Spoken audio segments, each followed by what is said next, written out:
Actualité brûlante en provenance du palais de Buckingham et des couloirs du Congrès américain. Un parlementaire américain vient de lancer un défi retentissant au roi Charles et ses mots sont cinglants. Il déclare que le refus du monarque de rencontrer les victimes de Jeffrey Epstein lors de sa prochaine visite aux États-Unis est tout simplement ridicule. Et il va plus loin. Il affirme que la position officielle du palais serait tournée en dérision dans n'importe quelle démocratie. Les enjeux sont immenses. La visite royale approche. Et l'affaire Epstein continue de planer sur la monarchie britannique comme une ombre qu'aucun communiqué de presse ne peut dissiper. Ne bougez pas, parce que ce qui se joue ici dépasse largement un simple voyage diplomatique. Voici ce que l'on sait avec certitude. Le roi Charles et la reine Camilla se préparaient à effectuer une visite d'État aux États-Unis à la fin du mois d'avril. Bien que Buckingham Palace n'ait pas encore officiellement confirmé ce déplacement, il est attendu que le souverain s'adresse à une session conjointe du Congrès américain dans le cadre des célébrations du 250e anniversaire de l'indépendance des États-Unis.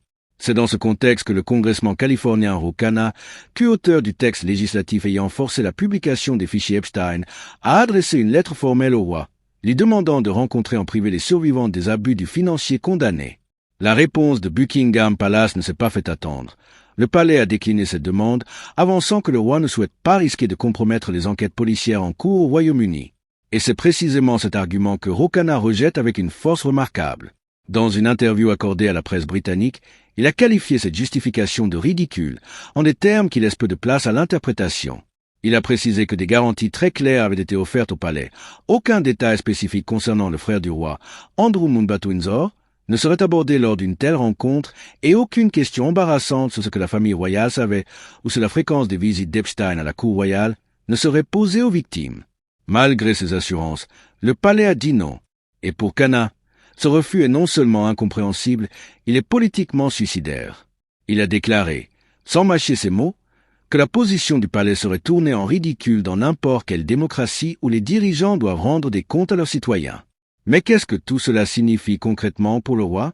La question mérite d'être posée avec toute la gravité qu'elle requiert. Charles se rend aux États-Unis dans un contexte diplomatique déjà tendu. Il est attendu à la Maison-Blanche pour un dîner d'État avec le président Donald Trump. Il devrait prononcer un discours devant les deux chambres du Congrès. C'est un moment de prestige international pour la monarchie britannique, une occasion de projeter l'image d'une institution moderne, enracinée dans des valeurs de service et de dignité humaine. Et pourtant, les questions qui l'attendront à chaque conférence de presse, à chaque apparition publique, risquent d'éclipser tous les discours préparés. Combien de fois Epstein a-t-il visité la cour royale? Que savait le palais? Et quand? Pourquoi le roi n'a-t-il pas parlé plus tôt? Ce sont les questions que Khanna lui-même a identifiées comme inévitables. Il a prévenu le roi. Elles lui seront posées qu'il le veuille ou non. C'est ici que la position du palais devient particulièrement délicate. Parce que l'argument avancé par Buckingham pour justifier le refus n'est pas sans fondement en théorie. Il est vrai qu'Andrew Mountbatten-Windsor fait l'objet d'une enquête criminelle active. Il a été arrêté en février dernier, détenu pendant près de 11 heures, puis relâché sous enquête pour soupçon de manquement à ses fonctions publiques, après des allégations selon lesquelles il aurait partagé des informations commerciales confidentielles avec Epstein durant son mandat d'envoyé commercial du Royaume-Uni. Une enquête criminelle en cours impose effectivement des contraintes légales et institutionnelles à tous ceux qui gravitent autour des personnes impliquées. Le roi a d'ailleurs déclaré publiquement que la famille royale était prête à soutenir les enquêtes policières. Tout cela est factuel et sérieux. Mais voilà le nœud du problème. Khanna avait précisément pris soin de dire que les survivants ne parleraient pas du cas d'Andrew et que les questions sensibles sur les enquêtes en cours ne seraient pas abordées. La rencontre proposée n'était pas un interrogatoire. Elle n'était pas une procédure judiciaire. C'était une invitation à reconnaître la souffrance des victimes, à leur dire, en tant que souverain d'un pays profondément lié à l'histoire de ce scandale, que leur douleur est entendue et que leur dignité est reconnue. Et face à ces propositions précisément balisées, la réponse du palais a tout de même été non. Il serait difficile de ne pas se demander si cette décision reflète une prudence juridique réelle ou quelque chose de plus complexe. Khanna lui-même a formulé la chose avec une clarté désarmante. Il a dit que si le roi avait simplement accepté cette rencontre, s'il avait regardé ces femmes dans les yeux et leur avait dit qu'il n'est pas au-dessus d'elles, qu'il reconnaît leur dignité comme égale à la sienne, il aurait rendu un immense service à la monarchie et à lui-même. Ces mots frappent fort, pas parce qu'ils sont durs, mais parce qu'ils sont vrais d'une certaine manière. L'image d'un roi disposé à s'asseoir avec des victimes d'abus, non pas en tant que suspect ou accusé, mais en tant que dirigeant cherchant à incarner la justice, aurait pu être transformatrice, symboliquement puissante. Et pourtant, cette occasion semble se refermer. Entre-temps, la pression monte de tous côtés. Le nom du Royaume-Uni continue d'apparaître dans chaque discussion autour du réseau Epstein. Ghislaine Maxwell, citoyenne britannique, purge une peine de 20 ans de prison aux États-Unis pour trafic sexuel. Plusieurs figures politiques britanniques de premier plan se retrouvent elles aussi sous enquête ou dans l'œil du cyclone. L'ancien ambassadeur britannique aux États-Unis, Lord Peter Mandelson, a été limogé après la révélation de l'étendue de ses liens avec Epstein, et lui aussi a décliné de témoigner devant le comité de contrôle du Congrès américain, citant l'existence d'une enquête criminelle.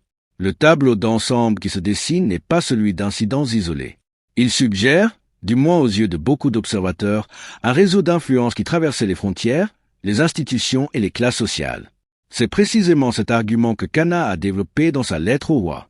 Il a écrit que les liens d'Epstein avec le Royaume-Uni soulevaient des questions plus larges sur la manière dont le financier avait pu maintenir son influence, sa crédibilité et sa protection à travers les frontières pendant si longtemps. Ces mots sont lourds de sens.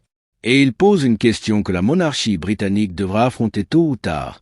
Que savaient les institutions britanniques et que pourrait-on encore apprendre? Cana a également ajouté une dimension supplémentaire à sa demande.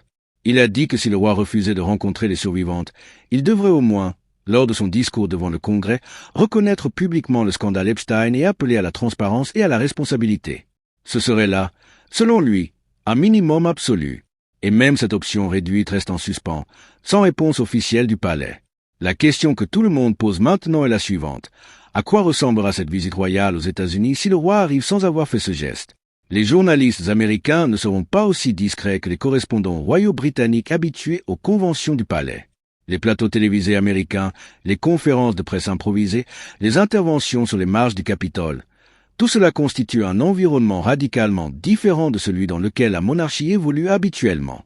Et si la moitié des questions posées au roi portent sur Epstein, sur Andrew, sur ce que le palais savait, comme Cana l'a prédit, ce voyage diplomatique pourrait rapidement se transformer en cauchemar de relations publiques. Il y a aussi une dimension symbolique profonde dans tout cela que l'on ne peut pas ignorer. Le roi Charles a régulièrement affiché sa volonté de moderniser la monarchie, de la rendre plus proche des citoyens, plus pertinente pour les jeunes générations.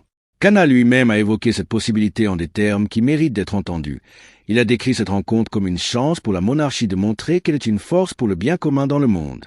Une occasion de signaler que la couronne britannique n'est pas au-dessus des normes démocratiques, que les survivants d'abus méritent l'attention d'un chef d'État, quelle que soit son appartenance institutionnelle. Il est difficile de ne pas voir dans ce refus une occasion manquée, au moins sur le plan symbolique. Et alors, que peut-on attendre de la suite? Tout indique que la visite du roi aux États-Unis sera scrutée à la loupe comme jamais auparavant. Chaque interaction, chaque silence, chaque réponse évasive sera interprétée à travers le prisme de l'affaire Epstein. La monarchie britannique traverse une période d'une complexité exceptionnelle. Un frère du roi sous enquête criminelle, des appels à la transparence venant du Congrès américain, des survivants qui veulent être entendus, et un palais qui navigue prudemment entre les obligations légales et les exigences morales. La façon dont Charles gérera ces prochaines semaines dira beaucoup sur le type de souverain qu'il entend être et sur l'avenir d'une institution que beaucoup observent avec une attention croissante. Ce qui est certain, c'est que l'affaire Epstein n'est pas terminée. Elle ne se résoudra pas d'elle-même avec le temps et le silence. Elle exige des réponses, des actes et peut-être, avant tout, une reconnaissance publique de la part de ceux qui ont la capacité de la donner. Pour la monarchie britannique, ce moment représente bien plus qu'un voyage à Washington. C'est un test de caractère visible aux yeux du monde entier. Si vous souhaitez suivre chaque développement de cette affaire et rester informé de toute l'actualité royale, abonnez-vous à cette chaîne maintenant et activez la cloche de notification pour ne rien manquer. Et dites-nous en commentaire, pensez-vous que le roi Charles devrait rencontrer les victimes d'Epstein lors de sa visite aux États-Unis?